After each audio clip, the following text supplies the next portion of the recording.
Good afternoon. It's Wednesday, the 22nd of April, 2020, just after 1 o'clock. Welcome to UK Column News. Your host today, Mike Robinson, myself, Brian Gerrish, and we're delighted to be joined by Alex Thomson, bringing us Eastern approaches from the Netherlands. We'll get straight on with it because we've got a lot to get through once again. Latest numbers on cases for COVID-19, 2.5 million global cases. 178,658 deaths, 704,067 recoveries, and that leaves us with 1.692 million active cases, 1.635 considered mild, and 57,216 considered serious or critical. Now, yesterday the Office for National Statistics released their latest release, which brings us up to the 10th of April. Now, remember that the difference between what they're publishing and what these figures that I've just given you are that the Office for National Statistics is recording people that have been registered as having passed away. So these are a few days behind. So this, as I say, brings us up to April the 10th. Well, it appears that for week 15 up to April the 10th, we now have a pretty huge gap between what would be expected and what has actually happened. So that's apparently 8,000 extra deaths. Is that correct though? Well, actually, if you take out the people that didn't die from, let me rephrase that. If we take out the people that didn't die with COVID-19, that it turns into this, so significantly less. And in fact, if you note that on the spreadsheet that they produce, they say deaths could possibly be counted in both causes presented if a death had an underlying respiratory cause and a mention of COVID-19, then it would appear in both counts. So in that case, if we take the simplest thing, which is to remove the people with respiratory problems from this, then in fact we find that people that the Office for National Statistics at least are implying have died of COVID-19 is something similar to the peak in January. Still, nonetheless, we have to ask, all these extra people that apparently haven't died from COVID-19, how has this happened? Well, perhaps we get a clue from Mumsnet, because of course this is one of the big online forums out there. So let's just have a look and see what somebody's saying here. Lockdown hospital, half empty. Some wards have less than a handful of patients. Some wards are closed. Most staff have been moved to wards so are falling over themselves. They're complaining about there being no activity in the hospitals at all. It also says that, Mike, A&Es are very quiet. Absolutely. Yeah. This is something that's been being reported to us for a number of weeks. Well, if we scroll, you saw the number of comments here, all from people working in the health service, all reporting pretty much the same thing. Somebody here saying, my best friend who's a consultant in a large hospital in the south, not London, related the exact same thing to me yesterday. She said they're finishing their ward rounds by 11 a.m. and are twiddling their thumbs pretty much of the time, feeling guilty about being clapped for every Thursday.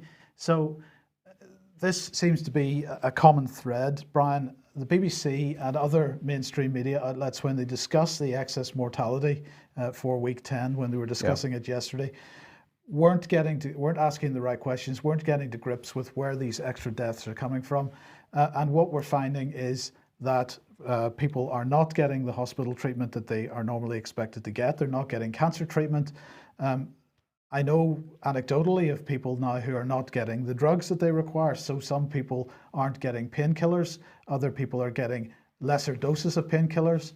I know one person who's had their normal drugs changed to drugs sourced from Russia. And so they're being told by the pharmacists that there is short supply on the drugs that they need.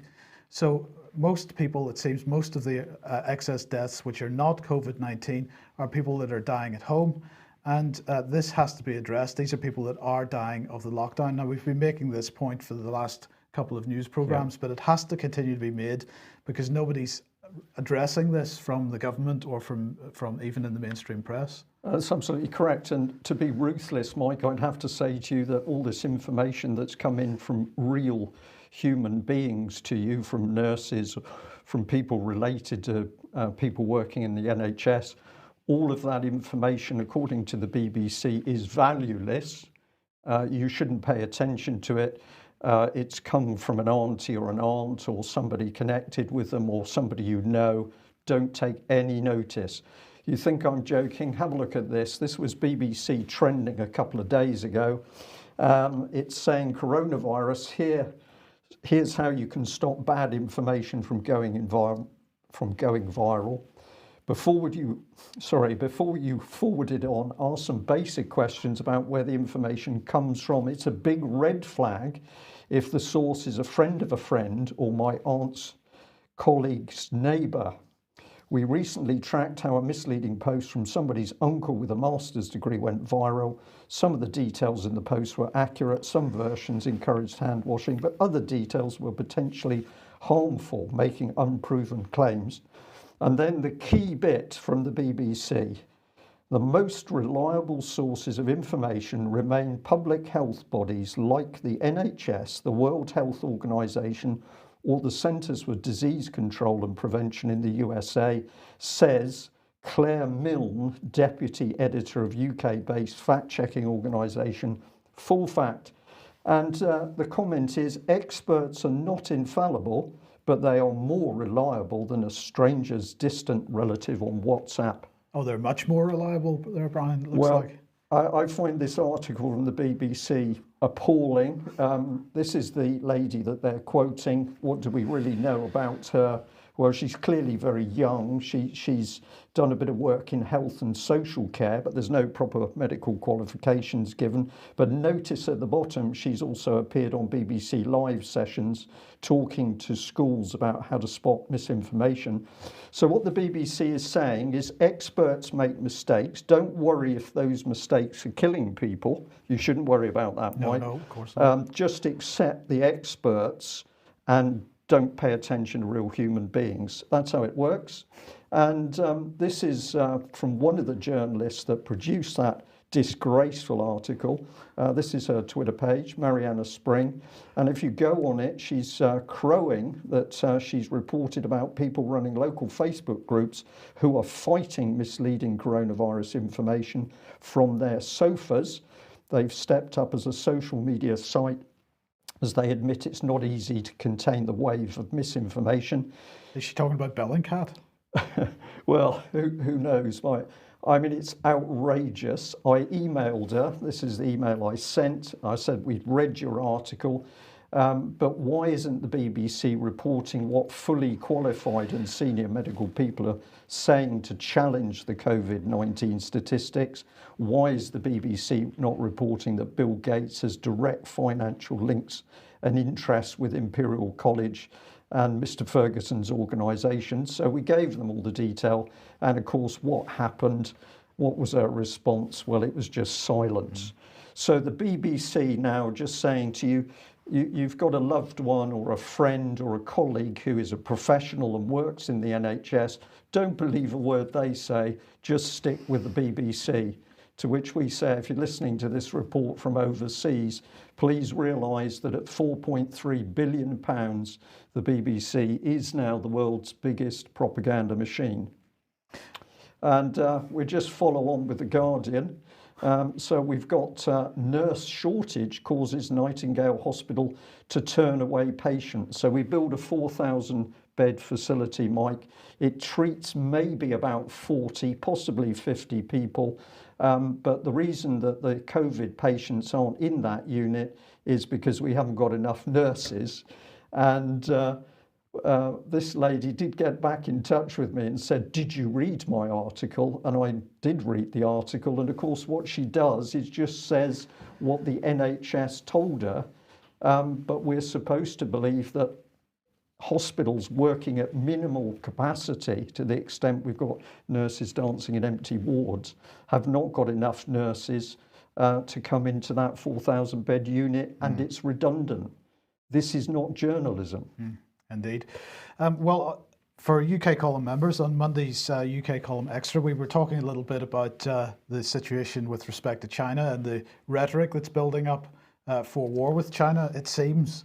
A couple of days ago, the Henry Jackson Society in London was holding a virtual conference which they called the Atlantic Alliance during a new age of great power competition. So this is, let's just introduce the conference with this. So what are we going to discuss today? Well, you might have noticed that China and Russia have both used the coronavirus crisis to indulge in forms of narrative projection. Great power competition is therefore alive and well, even during an international emergency. This has been played out in Europe, with Russia and China clamoring to show their willingness to provide assistance that has often come with strings attached. So our panel today is going to look at what this new era of great power competition, or wider state competition in British government parlance, means for the Atlantic Alliance in a broader sense. But this competition will outlive coronavirus, just as it was there before the disease emerged in China. So before I go into some of the details of what some of the delegates said on this, Alex, let me welcome you to the program and say, what are your immediate thoughts on that little intro? That it was scripted, Mike, that it was being read in an inauthentic manner from a script, because we could see the presenter, whose name eludes me because I haven't come across him before, although I tried to follow the Henry Jackson Society. He seems to be casting his gaze downwards. The point at which his voice rose most was when he was talking about narrative projection. Now, think tanks of the kind of Anglo-American type, like the Henry Jackson Society, often talk about narrative and amplification and projection. We see that with the Integrity Initiative, which got derailed last year. That was all about stopping Westerners who were amplifying Russian and Chinese messages. I think an older term for amplifying and projecting is simply called stating one's opinion, isn't it? I think the so-called narrative that Russia and China are being very bad by projecting is simply reporting the developments in the world as they see it, obviously with government interests. But the last time I looked, the United States, the United Kingdom, the Republic of France, all of these countries had state communication units. In fact, they employ top professionals in them, don't they? Well, we might even call one of them the BBC, but let's look at what some of these people were saying. So this is Jakub Janda. He's Executive Director of European Values, which is a Prague-based group, and well, they're mainly arguing against China's 17+1 infrastructure projects in Eastern and Central Europe. He said that talking about China's 4 objectives in Central and Eastern Europe, which breaking relations with Taiwan, the fact that they're trying to get Huawei's 5G in to spy on everyone is really what China's about in Eastern Europe, according to him. And he wants everybody to, he's saying that China wants everybody to stop complaining about human rights in Hong Kong, Xinjiang, and in China generally. And he says that China is wanting to force blame on anyone other than China for the COVID disaster. So he compared, this is what he said, what China is doing is like Russia when they were caught shooting down MH17. They then try to shift the blame onto everyone else. Then they had John Hemmings, who's from the Henry Jackson Society himself. He's saying that the Belt and Road is aimed at establishing total control over what everyone in the West does and everyone in the West says. And he said that the reason that they're pushing Huawei systems isn't just commercial. They want to establish total control in Europe. So this was the narrative that they were pushing, Alex. And it's not just them. Of course, here is The Hill, which is a big publication in Washington, D.C. Kissinger's folly, the threat to world order is China. And they're saying, China is basically responsible for the virus. China has to be dealt with. It's all Kissinger's fault for building up this relationship with China and trying to bring China into the what they describe as the world order. Well, coming back to the Henry Jackson Society for a second, on their website, they're pushing this narrative, coronavirus. It's a pity they can't spell coronavirus, but anyway, they're pushing coronavirus compensation and the idea that China needs to take responsibility for this, and that really there has to be some kind of pushback from the West on China. Well, China's response is this. This is the Chinese Foreign Ministry response. Did anyone ask the US to offer compensation for the 2009 H1N1 flu, which was first diagnosed before breaking out on a large scale in the US and then spread to 214 countries and regions, killing nearly 200,000 people? AIDS was first reported, he said, in the US in the 1980s and then swept across the world, causing untold suffering for countless victims. Did anyone come forward and ask the US to be held accountable for that? And then just to end this little section before I bring Alex back in again, just coming back to Jakob Janda then during that Henry Jackson Society virtual conference, saying this is a new Cold War, whatever else you want to call it, between China and the free world. It's already here. Now, Alex, something one of the other major think tanks produced recently was this was RUSI, a document suggesting that proxy wars are the way forward. We really need to have many more proxy wars in the world. Syria, a great example of a hugely successful proxy war from RUSI's point of view, and we need more. So my question to you, Alex, is, are we looking at a Cold War? Is that what we've got at the moment with China? Or actually, are we heading in the direction of some kind of hot war, either directly or through proxies? Well, the Cold War analogy, of course, Mike, comes from the 1940s onwards and has to do with containment of the Soviet Union, largely by the United States and secondarily by its European allies. Perhaps a more apt analogy would be the mid-late 19th century one of the Great Game. At the time of the Great Game, of course, Britain was squaring off against Russia in Central Asia, and particularly trying to stop Russia from forging alliances with the countries of mountainous inner Asia, which would allow it to form a land bridge with India. And the British Empire's fear was to wash Russian boots in the Indian Ocean, as the phrase used. And that was a major vector behind the First World War, even though Britain ended up fighting on the same side as Russia through various intrigues. Now I think what's going on is more of a great game of Anglo-American policy elite against China. I would be the last to exonerate China for its various abuses, particularly towards various kinds of religious believers and political dissidents. But having said that, I always want to go on and say I do not believe most of those who bang the drum for prisoners of conscience in China, because very often they turn out to have different agendas from what naive Christians or libertarians assume. Why do I say great game? Because something that leapt out at me from your last segment there was The Hill, and I think Henry Jackson is society is in this bracket too, but certainly some of the Washington players blaming Henry Kissinger, who, as we all know, came out of Germany and who's been accused by many, with varying degrees of credibility, of being a post-war Nazi plant or Third Reich plant in the United States. If that is what's breaking surface now, then we're seeing something very old reviving. We're seeing the Rhodes-Milner Club of the 1870s, which aimed to harness itself to America, to hitch itself to America's underbelly, really breaking surface in Washington and saying we do not like the way that America went in the entire 20th century, which is too friendly towards the Eurasian powers. We want it to flip back to the 19th century idea of ruling the world together with Britain. And that would perhaps explain the war drums being banged against the Chinese and Russians. Yeah. Any thoughts? Well, I was just going to say, but the Russians are okay if they're providing us with medication that we wouldn't have or have otherwise in UK. Well, Mike. apparently. Yeah. Right. Well, look, I've got some good news now, because Prince Philip has weighed into the whole discussion, and this is what he had to say as we approach World Immunisation Week. I wanted to recognise the vital and urgent work being done by so many to tackle the pandemic. So just in case people don't know that World Immunisation Week is on the cards, here it is. Hashtag vaccines work for all is the message of World Immunisation Week 2020. It runs from the 24th to the 30th of April 2020.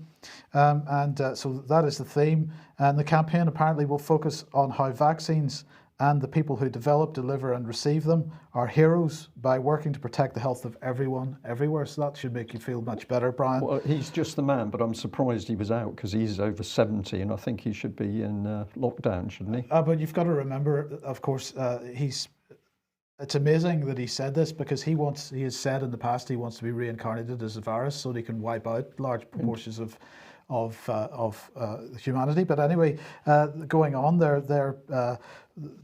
the WHO and partners are saying that they are going to demonstrate the value of vaccines for the health of children, communities, and the world. They're going to show how routine immunisation is the foundation for strong, resilient health systems and universal health coverage. And they're going to highlight the need to build on immunisation progress while addressing gaps, including through increased investments in vaccines and immunisations. So we should be celebrating that. Well, celebrate. Yeah, okay, we'll do that.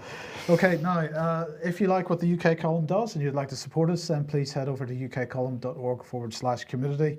There are options for helping us out there, and your help much needed and much appreciated.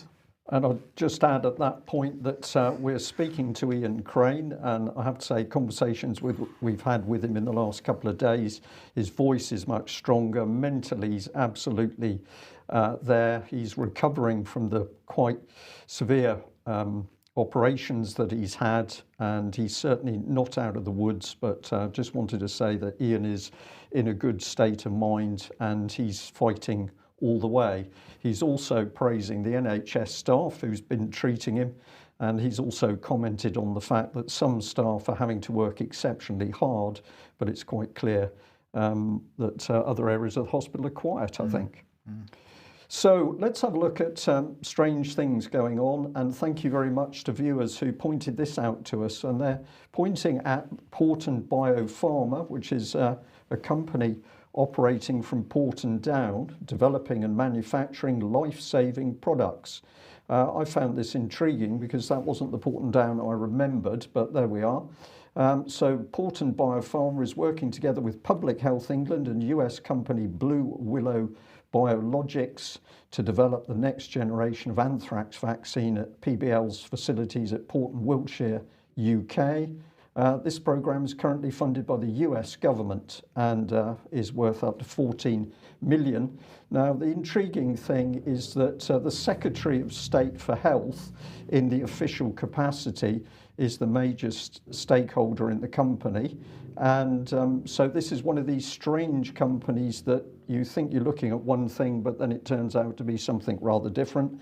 And if you have a look at a bit more of their detail, they're very big on explaining that they're now operating on a campus. So it's all rather like a university. Presumably all the military stuff has gone, and they're working to protect us. I don't know, Alex, whether you'd like to comment on it at all, but these very strange quasi-government private companies have popped up everywhere. You know, the idea behind this, of course, is the social enterprise, although I can't think of anything less social than a killer bug. But we've seen it with the idea of Mindspace becoming the government's nudge unit. Often these kind of laboratory of ideas spin-offs come out of the Cabinet Office or one of its underbelly agencies and groups. And the idea is that the intellectual property remains that of the government, even when it goes into the private sector, which is a very questionable and understanding of international of intellectual property law. But there you have it. It's very difficult to know what this is. Is it the third sector? Is it the third and a half sector? Is it a fourth sector? Perhaps deliberately obscure.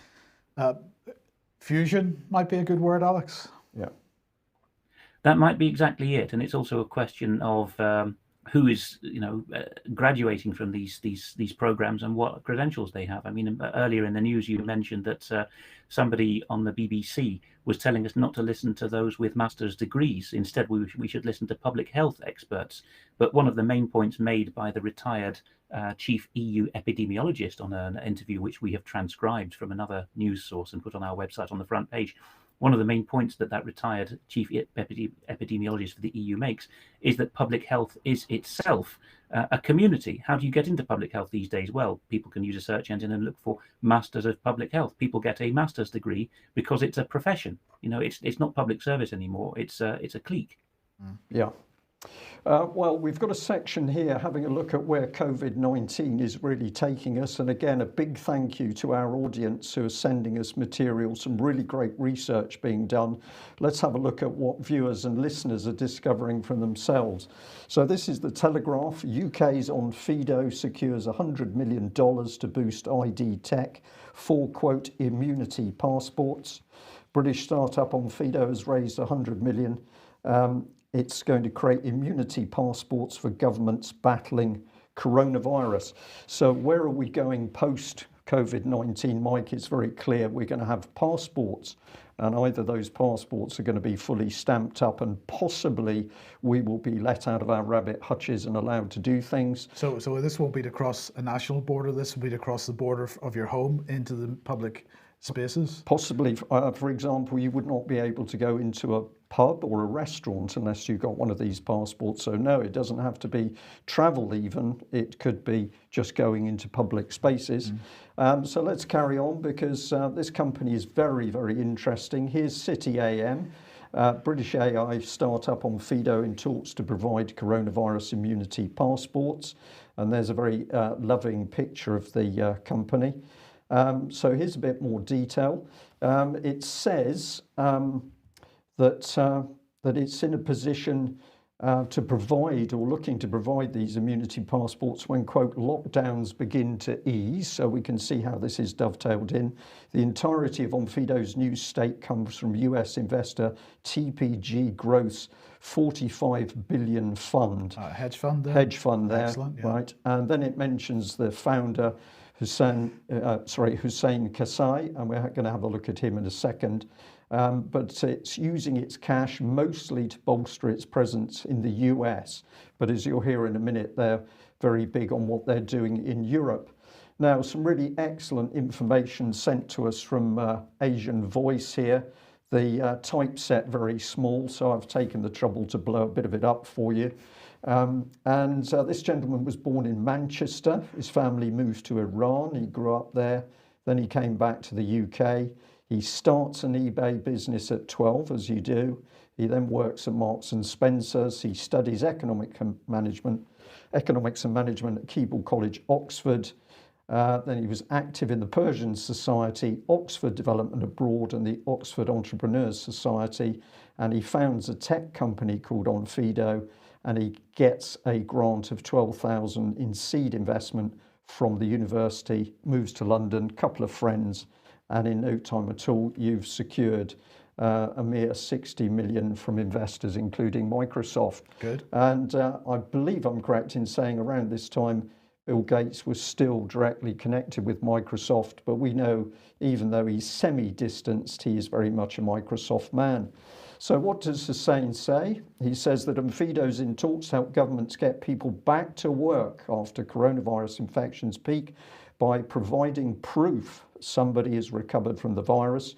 Governments are now wondering how to attach a test result to somebody's identity so you can prove you're immune. And there was detail in the article which said that Onfido's platform uses machine learning to verify a person's photo ID and match it to their face using biometrics. And we just do the second one here. Nothing has been agreed, but we've submitted proposals across European governments. The first priority is to roll out lockdown testing that's scalable and effective. Next is the ID piece. This is really dangerous stuff. And I look at this young man and I don't get a bad impression from his face. I think that he's been groomed by the establishment to set this up. Alex, just ask you for a brief comment and then I'll carry through with a bit more detail on this company. What struck me there, Brian, is the name Onfido or Onfido. Doesn't mean anything, but if you add a C to it, it's the Latin verb confido, meaning I confide in, I have faith in it, I have confidence in it. So does Onfido mean take it on faith, take it on trust, or does it mean I do not quite have confidence? Well, who knows, but certainly we know that many of these companies like their sort of occult elements to their logos or statements about the company. With that in mind, let's follow it through because we've got the company itself talking here. And what are they saying? Well, basically, if we bring in a little bit of detail, they're talking about another $50 million. And it says it's raised 50 million, bringing the total investment to the company to over 100 million. The round was led by SBI Investment and Salesforce Ventures with support from M12, formerly Microsoft Ventures. So remember Mr. Bill Gates that we've been showing has got a hand in most pies around the vaccines. Here's M12. Let us help you win. We're reinventing corporate venture capital. So I think this is a very, very dangerous organisation, and it's looking essentially to give us an ID card. We have to prove we're clean, healthy animals, and if we do that, we may be allowed to socialise. And this young gentleman thinks he's helping mankind. Brilliant. Well, when Vanessa Bailey was on the programme on Wednesday last week, she gave people a warning that she was about to write an article, and here it is, the first part of this, who controls the British government response to COVID-19, and she is indeed talking about Onfido amongst others, well, one of the things she is pointing out in this article is the role of Neil Ferguson, and of course Neil Ferguson from Imperial College in 2001 behind the foot and mouth disaster in this country. In 2002, she's making the point that Ferguson predicted that up to 50,000 people would die from variant Creutzfeldt-Jakob disease. This is mad cow disease.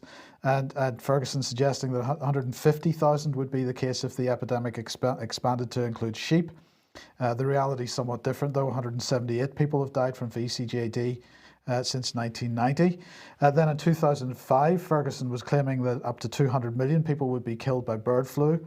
That's H5N1. And by early 2006, the World Health Organization had said 78 deaths from that virus. So he didn't get that one quite right either. In 2009, then, he and his team at Imperial College were advising the government that swine flu would probably kill 55,000 people in the UK. And the end, that was 457. And of course, now we've got Ferguson and Imperial College right behind the COVID-19 thing. So this is the first in a two-part series giving a very good overview of the situation. Yeah, sorry, Mike, who was the person in the foreground in that picture? Well, that's he's missing in action, whoever that is. I can't quite remember his name. It's so long since I've seen him that I'm not sure. I think he was the British Prime Minister, but he seems to have disappeared. Alex, can you help us out here? We're not sure. Boris, was it? The problem with that image, Brian, is that the image is half cut. Yes, okay, we shall move quickly on. Right, what's next? Let's give you a little bit more factual detail about the empire around viruses. Do it quickly because time is running on. Thank you again to a viewer who said, were we aware of NERVTAG, the new and emerging respiratory virus threats advisory group? This is a subset of SAGE, the Scientific Advisory Group for Emergencies. We've mentioned SAGE in several of our reports about COVID, but we weren't aware of NERVTAG, and can encourage people to research this themselves. A long list of names of people, the great and the good, and apparently the knowledgeable and the experienced involved, none of them fully accountable to the public. And certainly not if you don't know they're there, but we do now. You can have a look at their interests, and I give the site credit for that you can pull up their register of interests, and there's a lot of details, so I'm going to encourage people to do that. And then if we have a look at some individuals, this is Professor Horby. I just found it interesting that he's connected through to Isariac, and that will link through to the Bill and Melinda Gates Foundation. So this revolving door of Bill Gates' money equals power and influence in world health goes on unabated.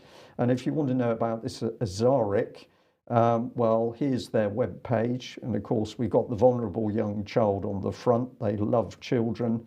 And where does it link you back to? Well, it's the University of Oxford, where they've got an article, 4.5 million award for clinical research consortium to tackle global threat of epidemic infectious diseases. And it's there in University of Oxford. And where's the money coming from? Well, as they say, funding over the next 5 years from the Wellcome Trust, the UK Department for International Development, and Bill and Melinda Gates. So wherever you look for the British government, you find Bill and Melinda Gates. So that image that's been used, absolutely perfect. And just to rub it in, this is from outsourcingpharma.com. Gates Foundation enlists Novartis, GSK and others in COVID-19 fight. So Bill Gates is the spider at the center of the web, how does he run his web? It's through the power of raw money, no question of it. Now, in our coverage over the last couple of weeks, the name Gavi has come up, and Vanessa talks about Gavi in her article as well. This is the Vaccine Alliance. And Alex, we have been given a little bit of information that we want to see if people can help us confirm. Yes, it regards diplomatic status for Gavi. Gavi calls itself Gavi, the Vaccine Alliance. We don't know whether this organization uses that name or some related name for this purpose, but a very good source in Europe has tipped us off that Gavi has sought or possibly already been awarded diplomatic immunity, and that would be lack of liability for prosecution. And that this would apparently have been done in Switzerland, most likely then in Geneva or Basel, where the international organizations are. So if our viewers would like to do some digging for us in clean and above board ways to find out whether any of the key names or sub-organizations within Gavi have a registered premise in Switzerland, particularly one that's been had its status changed recently, that would be of high interest to us, together with the question, of course, what is it that Gavi wished to avoid being prosecuted for? Yes. Okay. And Alex, moving on then, the Dutch Health Ministry doesn't seem to want anybody asking questions at the moment. The Dutch Health Ministry is led by Hugo de Jonge, who recently took over from the previous health minister who collapsed behind the podium at the early stages of the COVID epidemic with apparent exhaustion, toppled over backwards, poor man. Hugo came into his slot. He was previously the Minister of Social Welfare, where, as we reported last year in both English and Dutch, he apparently tries to bring in the Scottish government's failed named person scheme, a state guardian for every child, and this after the UK Supreme Court had ruled that the scheme was not just unlawful but tyrannous. Well, anyway, we've got Hugo de Jonge now saying that because of a loophole in legislation, wherever you find Freedom of Information Act, you find loopholes, he's going to put a blanket ban on his ministry answering Freedom of Information requests sent to it on the basis that the law allows him to do so, where it would be an unreasonable burden. The unreasonably burdensome get-out clause has been invoked on everything, every FI request made to the Dutch Ministry of Health until the summer at this rate. And as we've put on screen here, perhaps the leading professor of the relevant branch of law in the Netherlands, that's Professor Wim Voermans of Administrative Law at Leiden, has said that the Ministry of Health seems to have battened down the hatches. This is entirely unacceptable. Without freedom of information requests, there is no democratic oversight. A big shock to the Dutch because, of course, they go for a fairly pure Napoleonic law model. They believe very strongly in public accountability, and the branch of law that deals with this, administrative law, regards itself really as the saviour or the champion of the interests of the common man against overbearing government. So we shall see who wins this struggle, the law establishment or the new political establishment. Can I just add a quick bit there, Alex? Suggest people have a look at the Global Fund, which provides a lot of the money for medical organisations, because they have also secured immunity from prosecution. And the other organisation, of course, is the Bank of International Settlements, which has given itself huge immunity from any form of investigation or prosecution. So immense power in the hands of people who want to be completely outside of the law. Okay, so let me just briefly run through a couple more sort of COVID-related news items. This is Stanford Professor of Medicine John Ioannidis, and a new article, interview, published on Monday, and he's talking about the lethality of COVID-19, saying it's in the range of seasonal flu for people under 65 years of age. He's saying the mortality risk, even in the hotspots like Italy, is comparable to the daily car ride to work. So he continues to speak out on this issue. We've got a news release here from the director of the Centre for Evidence-Based Medicine at Oxford, who's saying that the damage caused by the lockdown be greater than that caused by the virus. That's that particular one. Apologise, I got that in the wrong order. This one is a new serological study in Los Angeles, saying that 28 to 55 times more people had COVID than previously recognised, and so the death rate has to be taken into account there.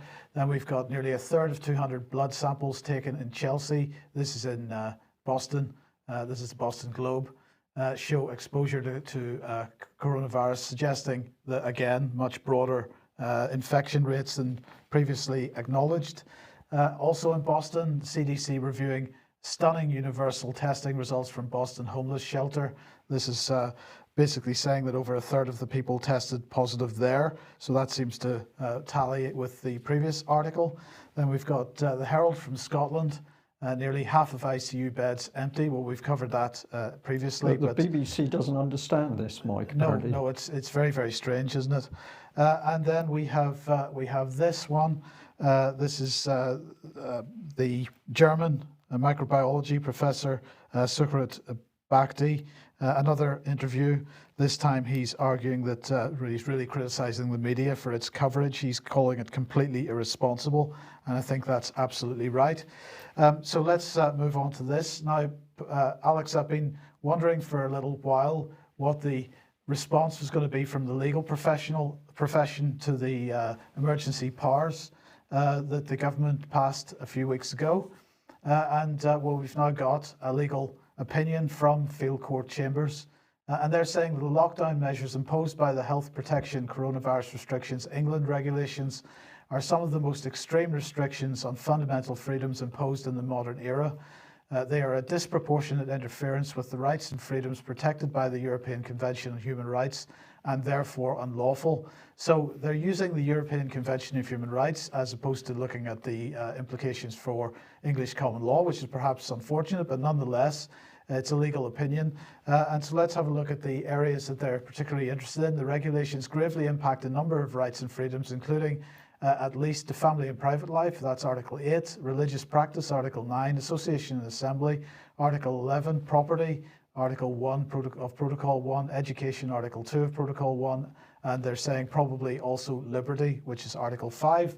And they go on to say it submitted that the 5 tests of the continuation of the regulation, this is the 5 tests that the government are saying need to be passed before they will lift these regulations. A, impose an over-rigorous and unreasonable fetter on the government's discretion to remove or reduce the restrictions and are wholly incompatible with the application of the Syracuse principles. B, would, if applied, retain the restrictions if, for example, there was not a sustained and consistent fall in the death rate, even if an objective evaluation showed that less restrictive measures might have the same object. And C, fail to require the Secretary of State to have any regard to the impact of the regulations on the important rights and freedoms they restrict. So, Alex, I don't know if you've got any thoughts on this, but I'm pleased to see at last a legal opinion coming out from at least one chambers.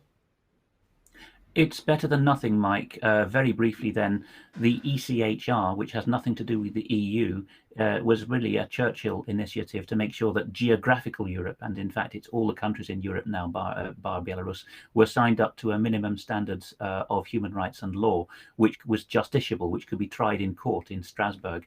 Now, this Chambers has gone the ECHR route because, of course, legal training for half a century has not focused on the common law and constitution in the old-fashioned way. But it's better than nothing. The trouble is, as you put up on that last slide, how are these rights or the infringements of them tested? The jurisprudence goes into principles, right? So a bunch of judges who often are activists of low repute from their own countries get appointed to the ECHR. There, they have to use a bunch of principles. There's no juries involved. There's no common man saying this is not right, this is an injustice. It's a bunch of judges saying, well, there's previous form that this proportionality test is met, and the British government can then revoke all your rights. Because in any international document, certainly one signed in the 20th century, you don't have God-given rights. You have rights until the government decides it's necessary and proportionate to take them away. Yes. Alex, you wanted to highlight a warning from Lord Hailsham. Here is Lord Hailsham's book written the year I was born, The Dilemma of Democracy. His birth name was Quintin Hogg, and people may remember him because he lived on till 2001. He was a very high-ranking law officer under various conservative governments, although I'm not taking up the Conservative Party's cause, because most of our liberties were lost under their government. But at least when he was Lord Chancellor from 1970 onwards, he was at least a champion of common law and the British Constitution and inalienable rights. And his warning, which viewers have been reminding me of recently, was in a Sunday Times article just when he had taken over under the new Heath government that brought us into the EEC. Here it is. It is the parliamentary majority which has the potential for tyranny. And this was really setting the tone for his Lord Chancellorship, which he then resumed under Mrs. Thatcher for most of the Thatcher government till 1987. And in fact, one of the chapters in this book, which made a deep impression on me and my father when I was younger, talked about Parliament as an elective dictatorship. That is the problem, and in order to unpack it, people are going to have to look beyond 20th century doctrines of, parties are wrong, we have to vote in another bunch, the old Churchillian idea of kick the buggers out and get a new bunch in. We're going to have to look beyond that to holding our parliamentary public representatives to account, and I'm afraid that means the party system itself and the whipping which it inevitably involves is the root of the evil, which even Lord Hailsham didn't see. And if we could just end on this one, Alex, then, because you made the point to me earlier before the programme on human rights and vaccination that the United Nations is suggesting that perhaps mandatory vaccination may not be compatible with the idea of human rights. Far from it. So on the left, there's the United Nations access page, which people can easily find for perhaps the biggest declaration of all, the Universal Declaration of Human Rights of 1946, very much the same time as the ECHR was made, but it has no teeth, it has no court. And by the way, even the ECHR doesn't really have any way of imposing sanctions on governments that have been ruled against, but at least it's there and it's respected. And that talks in many sections, the UN Declaration of Human Rights, about family life, the right to work, the right to be unmolested. More particularly, however, UNESCO, the United Nations relevant agency for this domain of life, came out with a bioethics statement in 2005, which specifically addresses the integrity of the body. And Article 8, Part 1 of this UNESCO declaration, or is it, yes, it is Article 6.1, I beg your pardon, says any preventive, diagnostic and therapeutic medical intervention, i.e. vaccines is covered, is only to be carried out with the prior, free and informed consent. That requires the media to be free, of course. Informed consent of the person concerned, based on adequate information. That's actually in the UNESCO statement as well. The consent should, where appropriate, be expressed. So, for example, I don't know, 10-year-olds upwards in the developing world should be required to say or sign where they can write, I do accept this.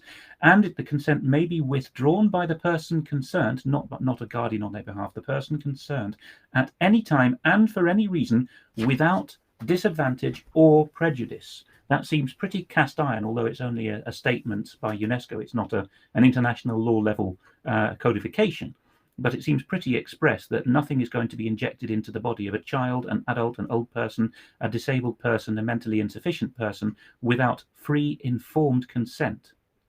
And what is, just in a word then, what prospect do you foresee us having that our own government would be maintaining the spirit of that? None whatsoever, because members of parliament in the whipped party system form a clique together with public administrators of different disciplines, such as public health professionals, journalism professionals. It's a collegial club, right? They don't represent us anymore in their own conception. They represent the public administration to us. They are party representatives to us. And if they are ever challenged on things they don't understand and don't read, like UNESCO statements and declarations of rights, they go and get parliamentary clerks or their party whips or back office people in the cabinet office to tell them what it's supposed to mean in the new interpretation. They will not take our word for it. And somebody's just said in the chat box, I'll take it at face value, there's a court case about this. Is Gillick versus W. Norfolk 1986. So people might like to check that and check it's accurate and relevant. I think that brings us to the end of the news. Alex, I'm going to thank you very much for joining us. Several people saying, what on earth do we do? Well, the key thing is you have to do something. Get those letters written, get emailing, get calling. tweeting to ask the questions of the MPs and get them working properly, and of course challenge all the information that is clearly fake, whether it's coming out from the BBC or the British government itself. Enough people murmuring their protest will actually be quite a sizable level of decibels. So action conquers fear. And I'll end by saying that aside from Ian Crane's welfare at the moment, we can also say that Melanie Shaw is doing quite well in Rampton Hospital, but of course they're under severe lockdown due to COVID-19 at the moment. That's it. Thank you for joining us. Bye-bye. Bye-bye.